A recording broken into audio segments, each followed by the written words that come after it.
grave robber. Chapter 1. Luxury's Lap. Born into money and married into more, she spent her days on horseback and her evenings in the ballroom. She was the object of her husband's boorish lust and drunken temper, placating his worst tendencies with a veneer of gracious deference, all the while indulging murderous fantasies of freedom and the fortune that would soon be hers.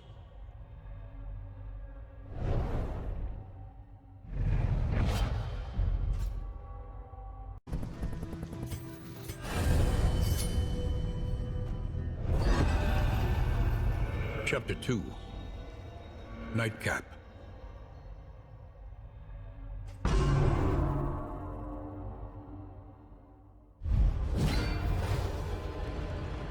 Night after night of disrespect and abuse, enough was enough.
She listened, smirking.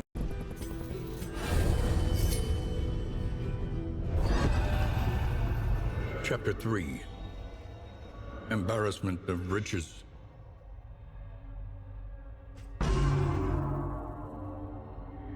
Years of decadence and financial mismanagement had left the estate in staggering debt.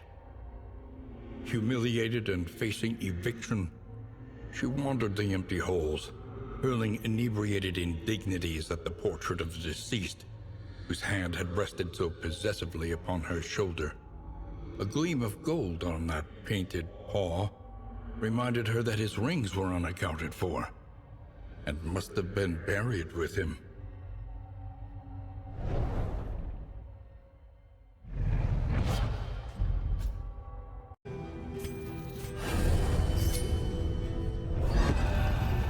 Chapter 4. Filthy Rich. To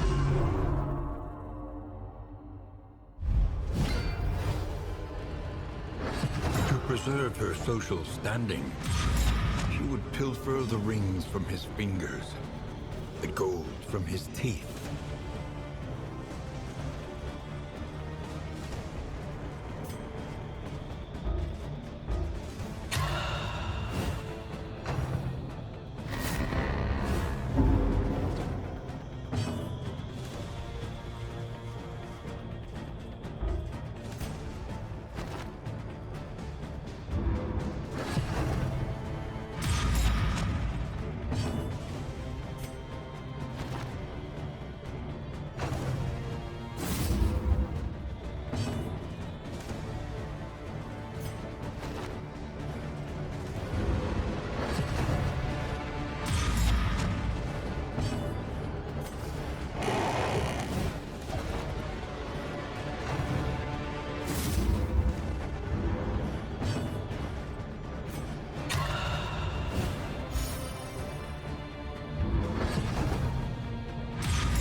was awash in exhilaration, the glint in her eyes outshining the fistful of ill-gotten gains.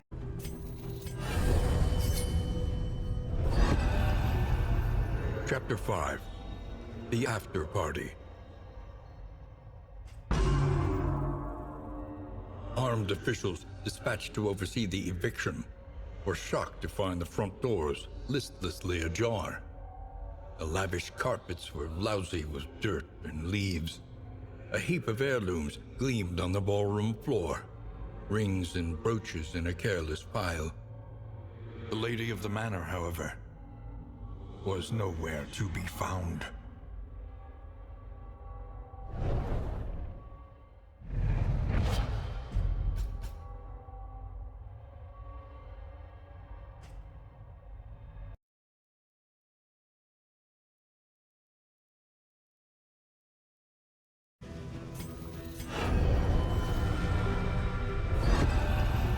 Occultist. Chapter 1. The Ritual.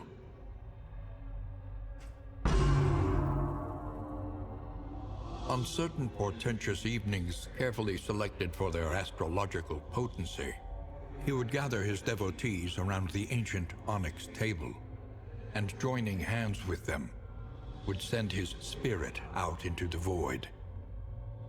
Safely tethered by their vital energies, he was free to wander the outer spheres in search of some dark communion and impossible power.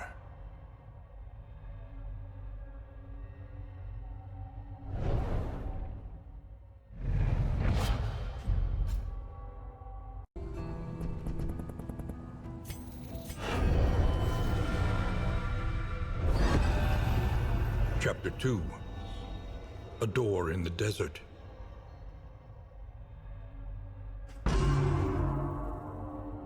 He found himself in a vast expanse of windswept dunes.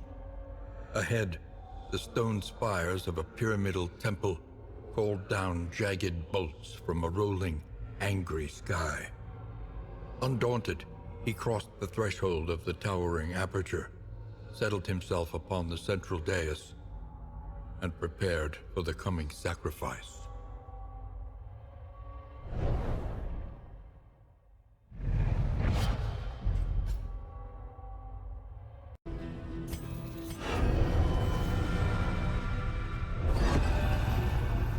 Chapter 3. Some parts must die.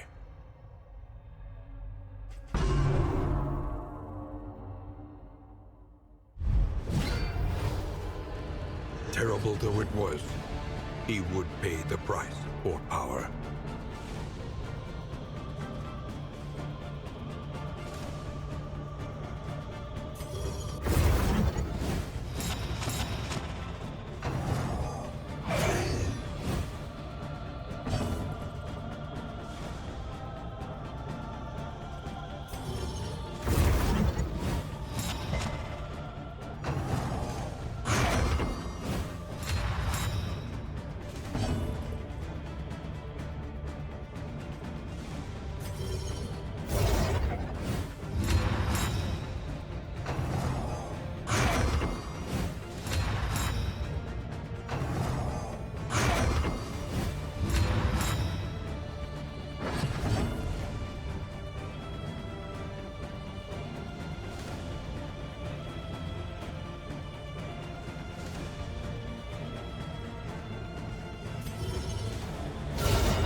The emptiness in him called out across boundless gulfs of unknowns.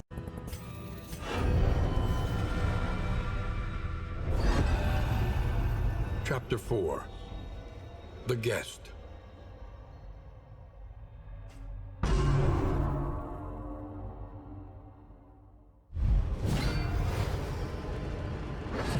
Drawing vitality from the assembled mediums, he would hold fast against the thing and harness a portion of its power.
Imbued with strange currents of infernal origin,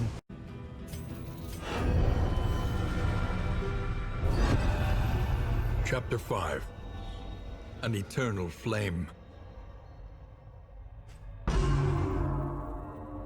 Emerging from his trance, he met the charred, steaming corpses of his acolytes with a shudder. He could sense the eldritch entity stalking the edges of his consciousness, probing for weaknesses. He had become a beacon, a conduit to unknown regions, and would be assailed by those blasphemous forces all the rest of his days.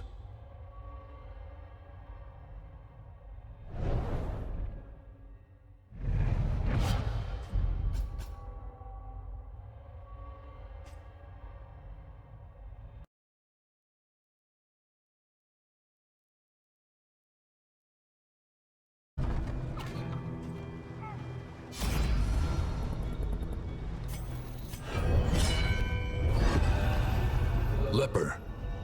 Chapter 1. Shun them not.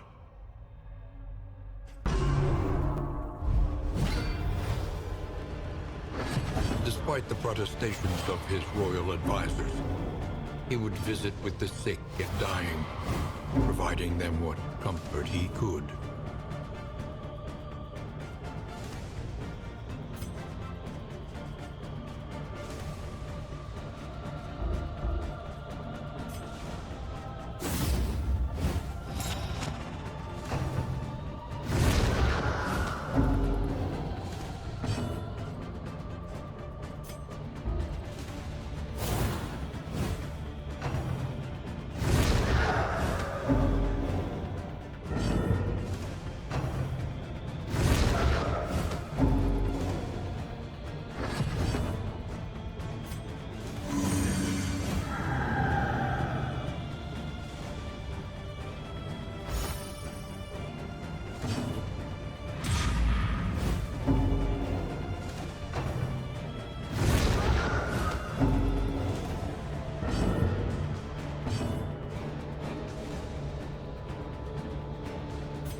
ailing and infirm, were far less repulsive to him than the venomous whispers of his scoffing entourage.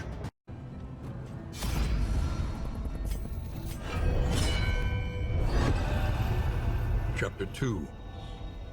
Infection. Early signs could be ignored or concealed, but soon the reality was inescapable. Whether by some affliction of lineage or by direct transmission, symptoms of incurable disease began to openly manifest themselves. Racked with pain, he summoned doctors and aides from the farthest reaches of his lands, all of whom concluded the worst. The king was dying.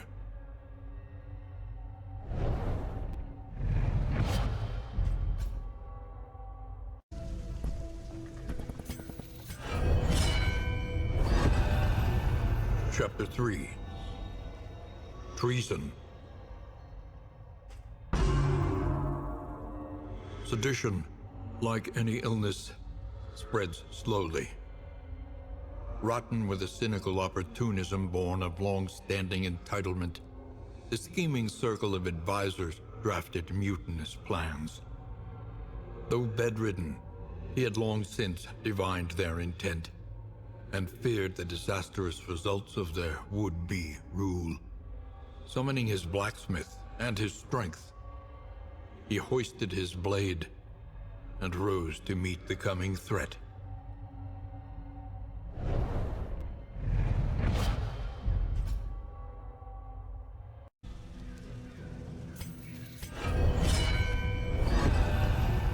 Chapter 4. The Purge.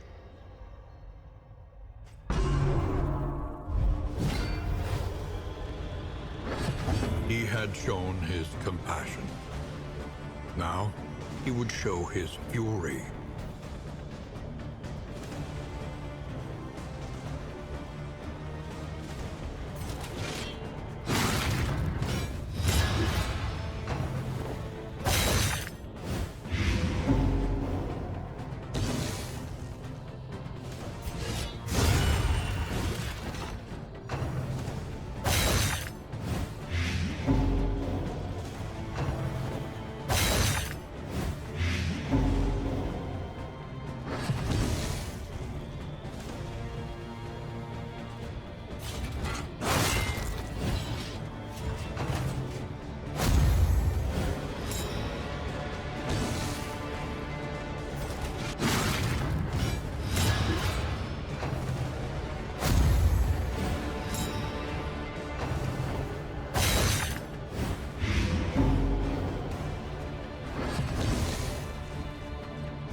His blade had broken, but so too the treasonous plot.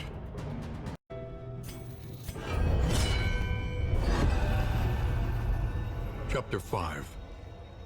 A Beautiful View. Satisfied that the spirit of his benevolent tenure would endure, he abdicated the throne. People gathered at windows and along the roads, weeping. Some threw petals at his feet, while others watched in reverent stoicism. As he walked beyond the city gates, he marveled at the beauty of the world and was grateful for his many blessings.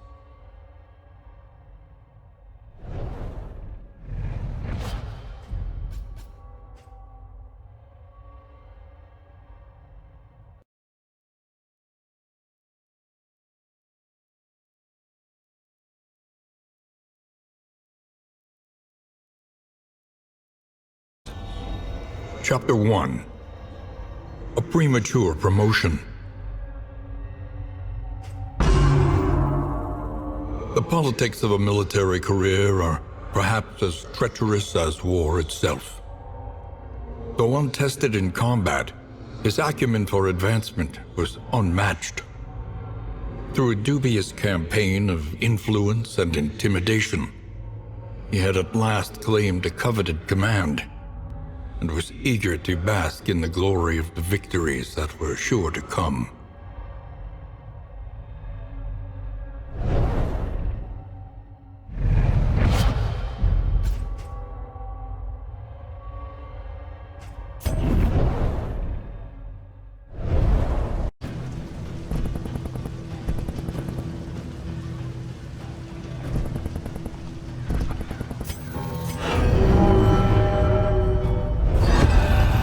Chapter 2.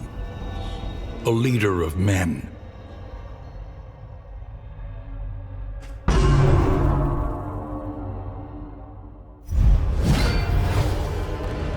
Behold the conquering general, marching his men to victory.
A massacre.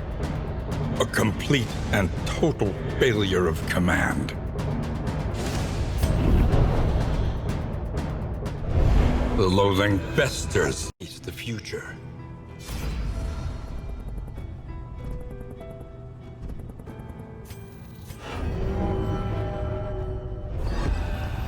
Chapter 3.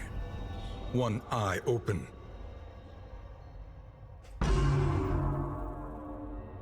Every night, the men of his regiment would interrupt his fitful convalescence. Mutilated and maimed, the spectral garrison clawed at his bed covers, whispering hateful truths in his ears. The exhausted attendants in the field hospital would wake to the sound of panicked screaming and inglorious sobs. It was not the war that had taken his eye. It was pride.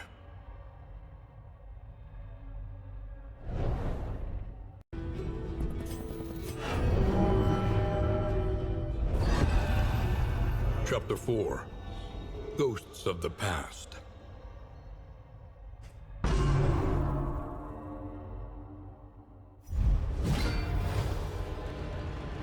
Demoted and disgraced, he returned to the battlefield, ready to endure the wrath of his regiment and grant them some small peace.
At last, he would sleep undisturbed, and perhaps...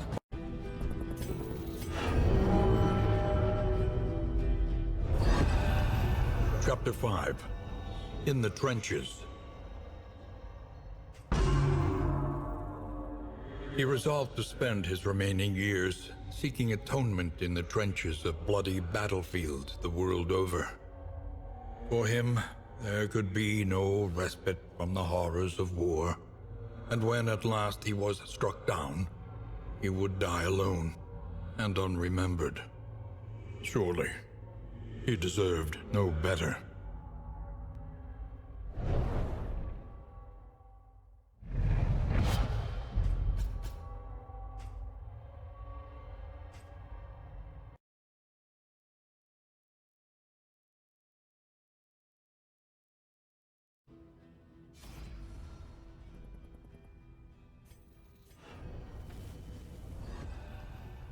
Runaway. Chapter 1. The Pigs of St. Martha's.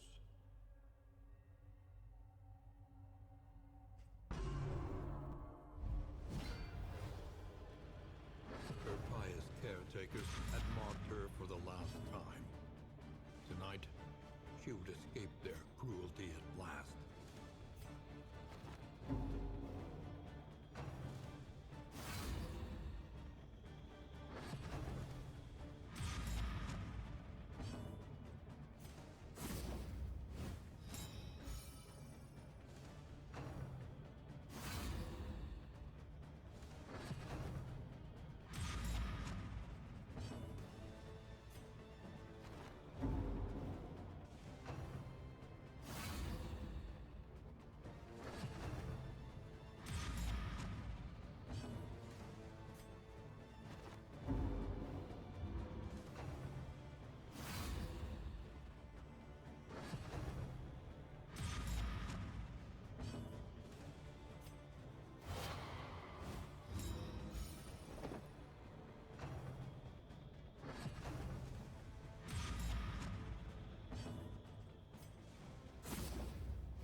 She ran blindly into the rain, the squeals of the pursuing sisters lost in the howling wind.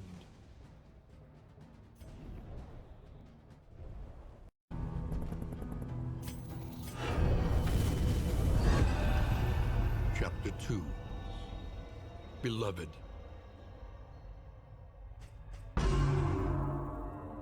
Good fortune is a rare and wondrous thing. She straggled from place to place, drenched and hungry, until a kindly woodsman and his wife happened upon her. Childless themselves, they welcomed her into their home, where she warmed herself in the glow of their hearth and hearts.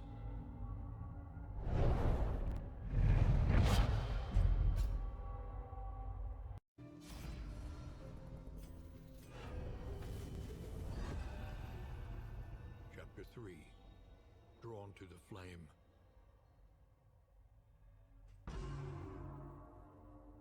She would stay up long into the night, tending the fire. Captivated by its shifting hues, she thrilled to the eerie dance of spark and ember, running her fingers absent-mindedly over the scars that patterned her arm. The hearthlight seemed somehow alive, and in these private moments, she yearned to reach out and be touched once again by its searing embrace.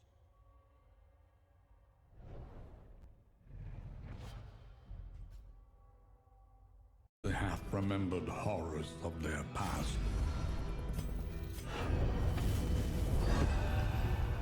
Chapter 4. Burnt Offering.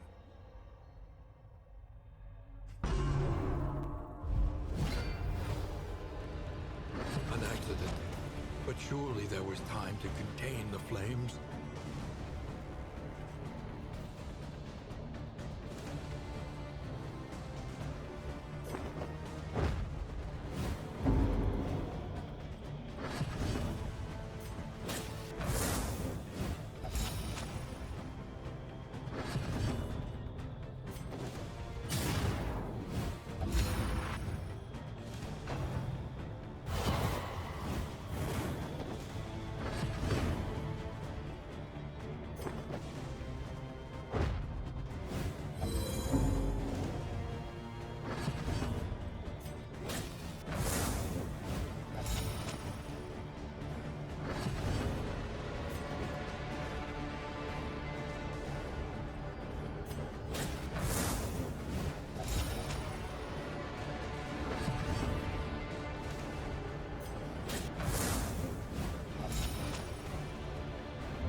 The walls were alight. There was no stopping it now.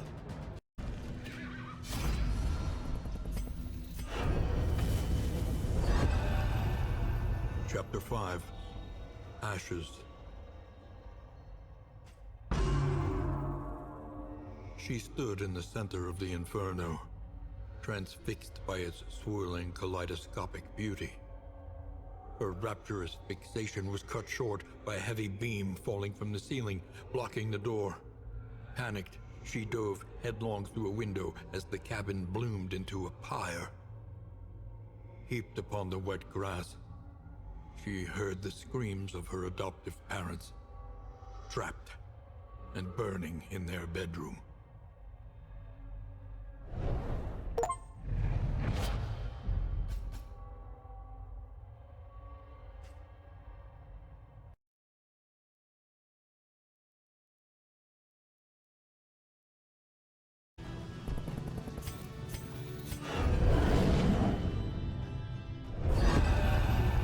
Helion.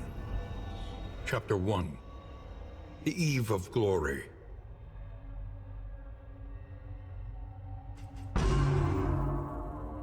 She was young to join the war band, but any who challenged her readiness were met with clenched fists and violent indignation. Having bloodied the last of her detractors, the matter was considered finally settled. On the eve of battle, she joined her clanmates in a raucous celebration, her stein and her spirits overflowing with abundance.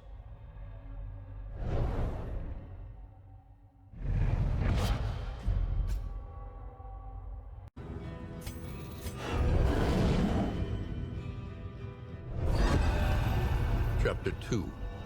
The Brave.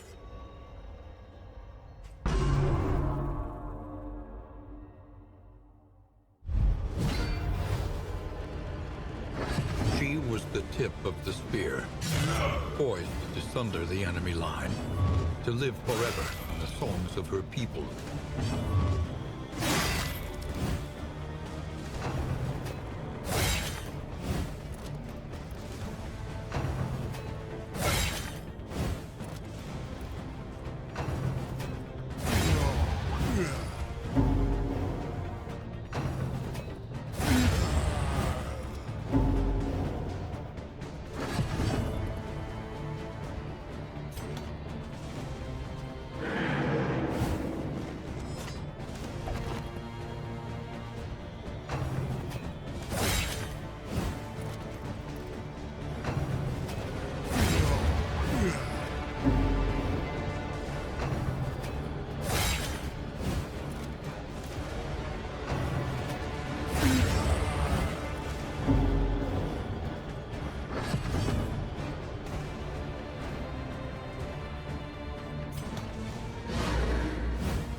Her entire life spent in preparation. But when it mattered most, she had...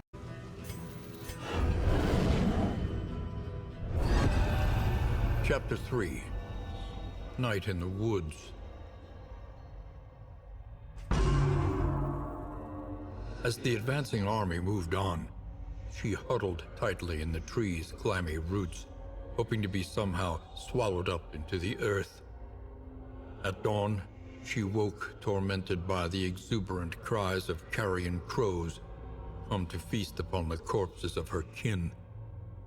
When at last she stirred, the scavengers took flight, repulsed by the sight of this undeserving revenant.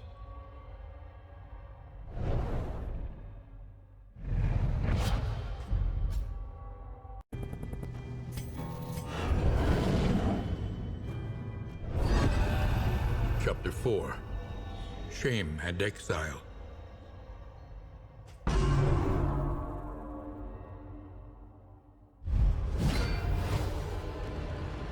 had shunned a warrior's death, and her cowardice would be impugned.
They cast her out.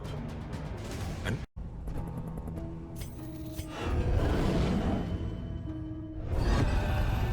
Chapter 5. The Great Emptiness.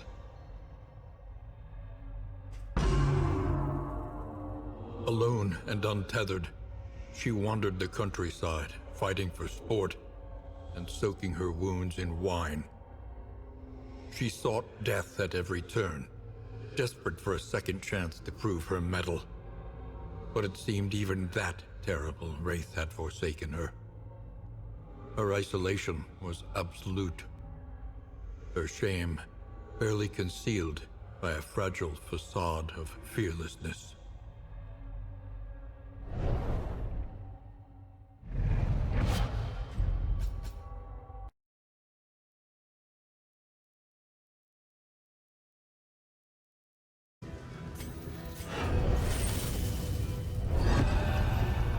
Flagellant.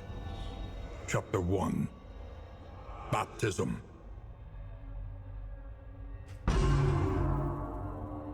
He was a listless shade of the city, indifferent to his penury.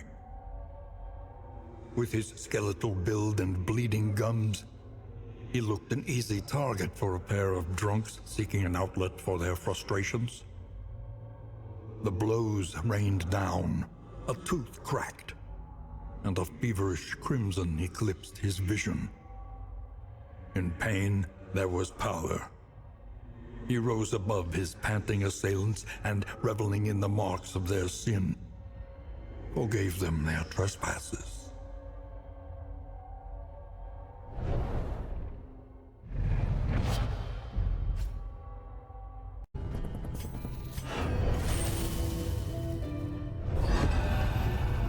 Chapter 2. In Service of the Divine.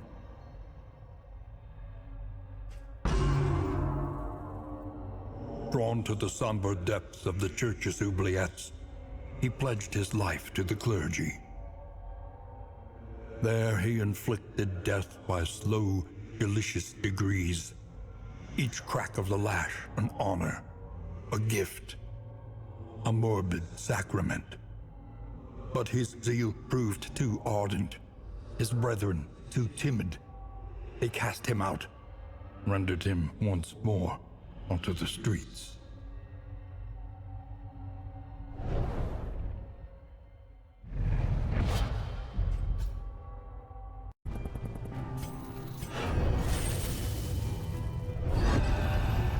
Chapter 3.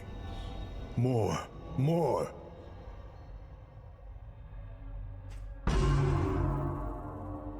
He roved out in search of torment, consuming the sin of any who would purge their misdeeds upon his body.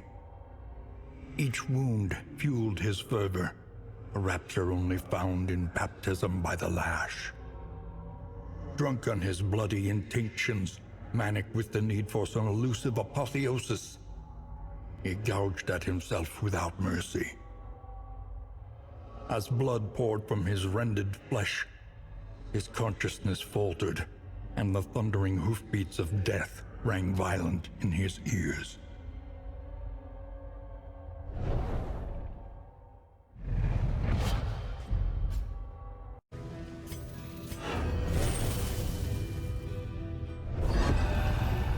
Chapter 4.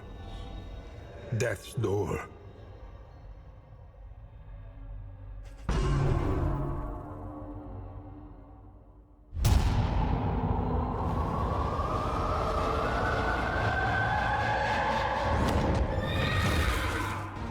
Her scythe promised numbing obliviation, a premature end to his sacred journey of sensation.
from the world's gruesome delights.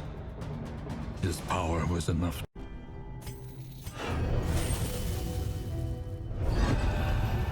Chapter 5.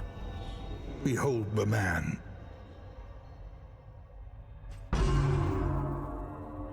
Once more he wandered, ravenous for fresh suffering, and delighting in its novelty and excess.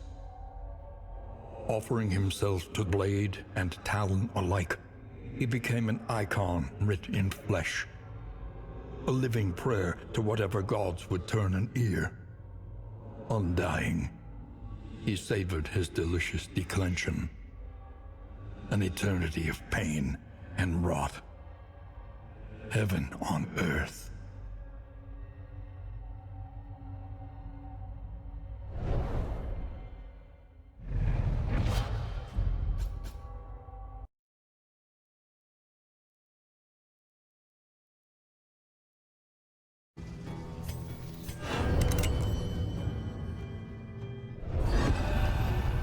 Highwayman. Chapter 1. Freedom. A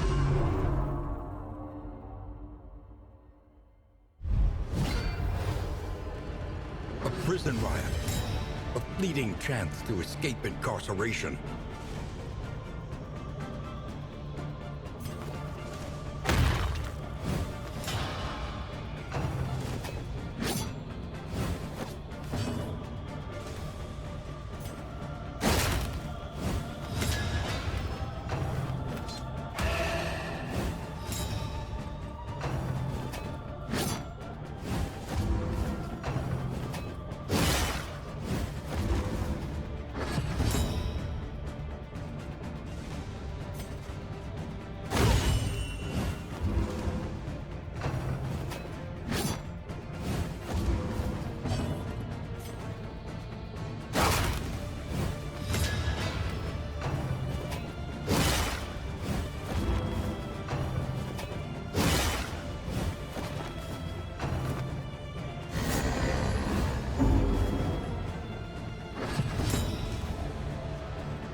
He would be a fugitive, a hunted man, but a free one nonetheless.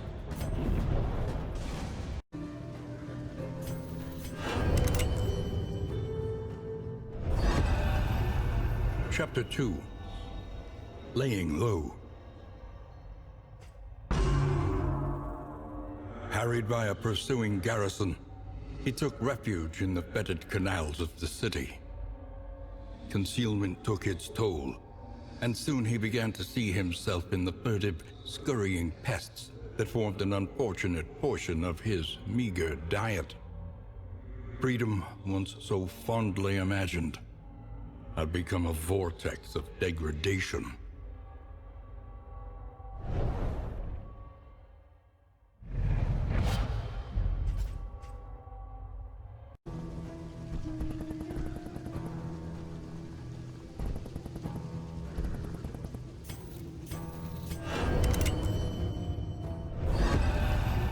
Chapter 3.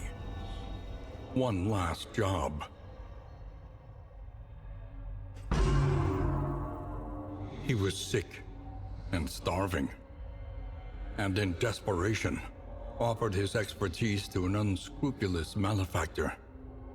Shackled once more to an unsavory task by an advance of gold, he lined his belly, girded himself, and prepared for one final heist.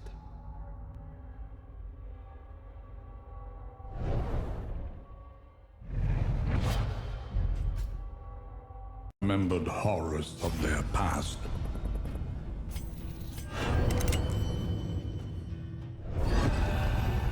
Chapter 4.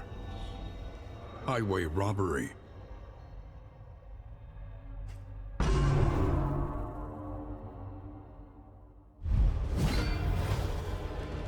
The stagecoach arrived, and he set himself to the business of bloodshed and robbery.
He fulfilled his obligations with exceptional lethality.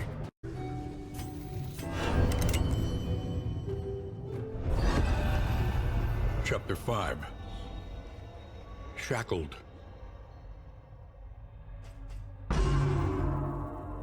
The lifeless bodies of a woman and child, horribly mutilated by errant gunfire, stared spectrally through the remnants of the coach door. Arrested by the ghoulish sight, he felt the cold chains of remorse tighten around his heart. Guilt was a pursuer he could never outrun, a prison he would never escape.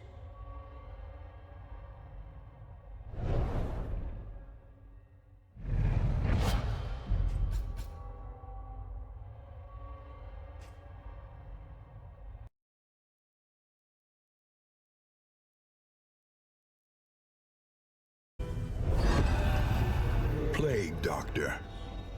Chapter 1. The Good Student.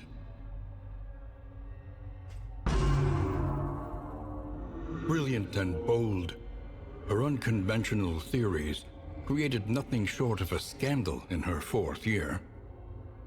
The mocking whispers and scornful glares of her peers and professors had an ironically invigorating effect upon her extracurricular experiments. The mysteries of the human body, of life and death itself, hovered just beyond her scalpel's reach. If only she could acquire a corpse of sufficient freshness.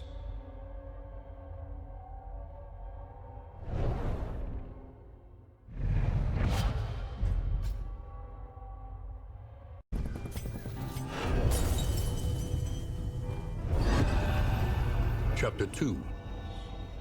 Head of the class.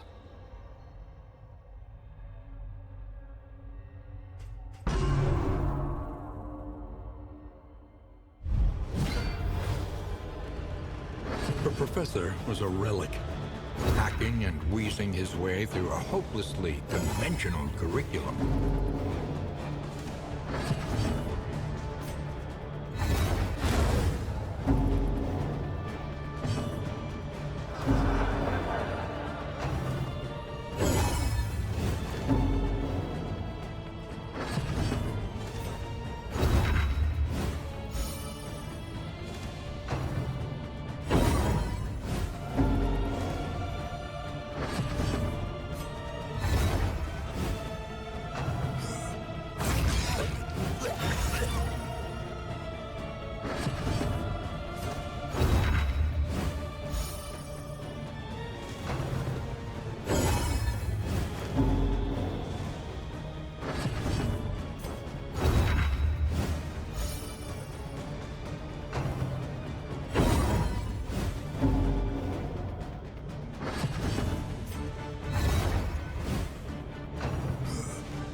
She delighted in the combative debate, and behind her bookish glasses, reveled in their outrage and confusion.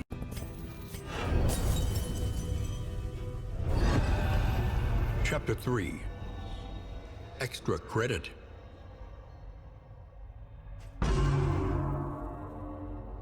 By the second semester, her research was at a critical point, and regular supply raids of the university laboratories had become necessary. During one such expedition, she stumbled upon her professor, awkwardly slumped over his podium, a bloody kerchief on the floor. Here, then, was her ideal cadaver, her long-awaited opportunity, and she would not waste it.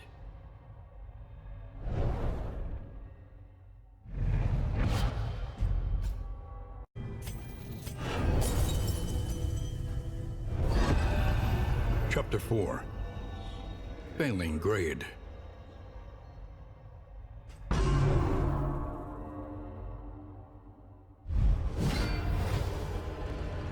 Success. Vindication. The human machine restored to action.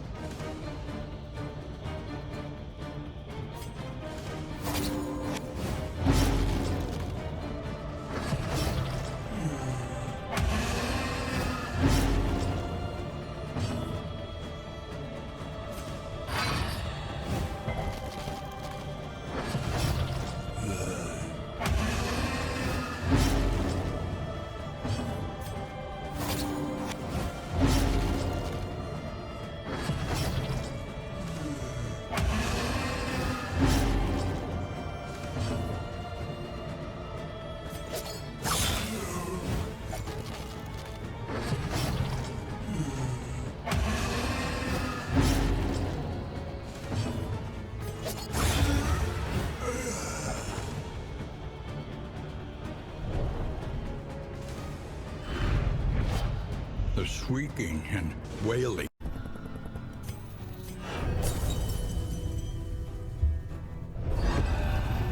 Chapter 5. Do no harm. Disposal of the body was a procedural affair. A carboy of acid would dissolve the thing and no evidence would remain. In the weeks that followed, however, she found herself unable to focus, sitting motionless at her desk, paralyzed by the ceaseless wailing that reverberated in her mind.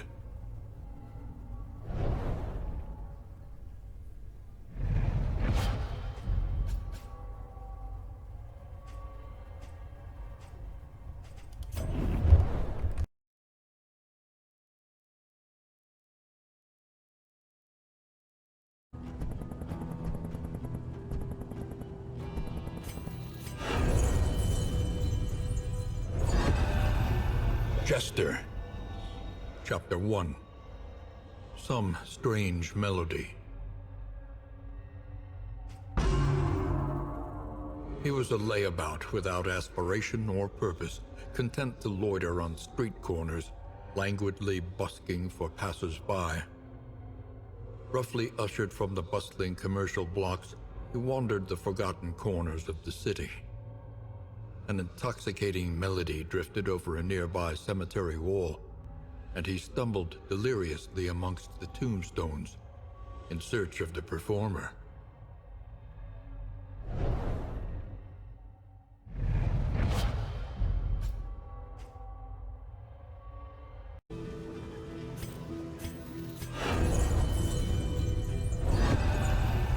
Chapter 2.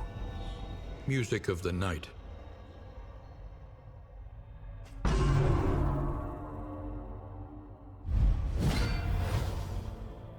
He could learn this unearthly hymn and claim it as his own.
Ambition so long dormant within him.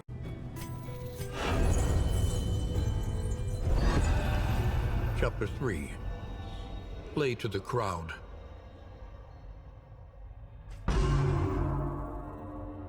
When word of his uncommon talent reached the palace, he was summoned to entertain king and court. Anticipating an historic performance and enthused adulation, he was stunned to find himself instead the object of their debased ridicule. While his noble audience dined drunkenly, he was mocked, tortured, and subjected to an obscene array of dangerous and decadent humiliations.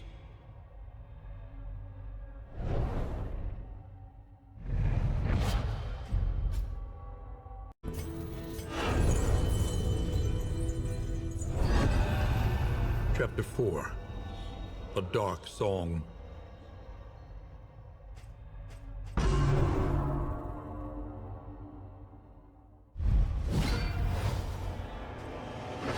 He unleashed his resentment upon instrument and crowd, playing the demoniac melody with unrestrained fury.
This was the song of the dead, and it had exacted a fitting tribute.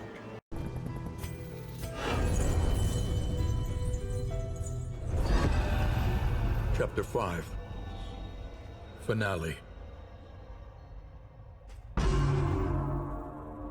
Bowing low, He basked in the echoing applause of dripping blood. The scene of wholesale dismemberment drove him to fits of mirthless hysterics. He was laughing still as he placed the blade against his own hand, severing his connection to whatever twisted talent he had so fleetingly enjoyed. Aimlessly, he drifted from the hall, humming broken bars of a discordant melody he could not quite remember.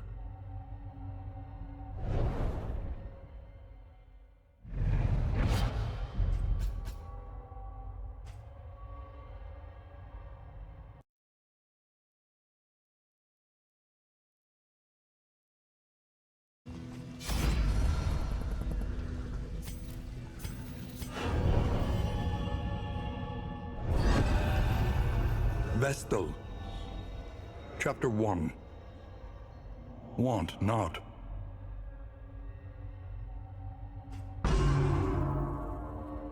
Together with her sisters, she tended the Order's sacred flame in pious humility. The Abbey's austere arches and sanctified masonry afforded her a life of sheltered privilege that few beyond the walls could imagine.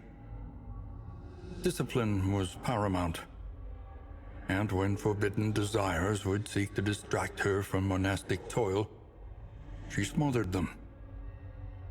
Reluctantly.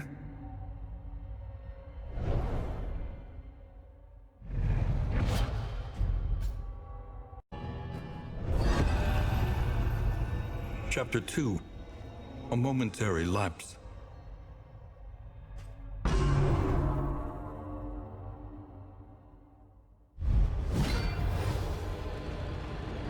She was a paragon of duty and virtue, but reminders of her deprivation were everywhere. Surely she deserved some indulgence for her labors.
Immersed in her reverie, she started violently at the piercing admonitions of the...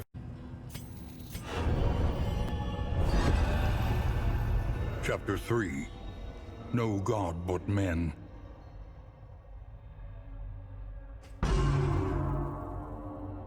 Her terrified wails rang off the transepts as the abbot dragged her to the oubliette. As a deterrent to the congregation, her punishment would be more than commensurate with her blasphemy. Locked interminably in the festering dark, she awaited retribution from the divine, while suffering the mortal tortures of its enraged servants.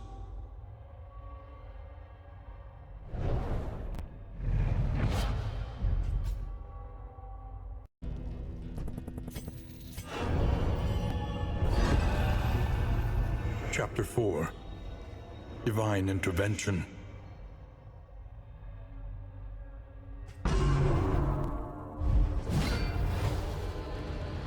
Vindication. A golden ray beamed affirmation into the stagnant blackness of the dungeon. No divine punishment awaited her. It was her captors who had strayed from the light.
Radiant with revelation, she stormed the stairs to the cloisters.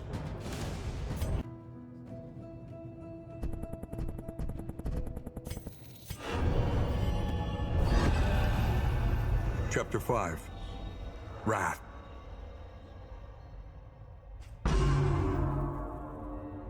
Eager to share her emancipation with her convent, she rushed headlong toward the dormitory. But where the chamber door once stood, she was met instead by a sheer wall of fresh masonry. Her cries of jubilation died in her throat. From behind the drying mortar and sturdy stone, There came a feeble scratching. Then her sister's last hideous gasps. The price of her wantonness would not be measured solely in blows from the flail.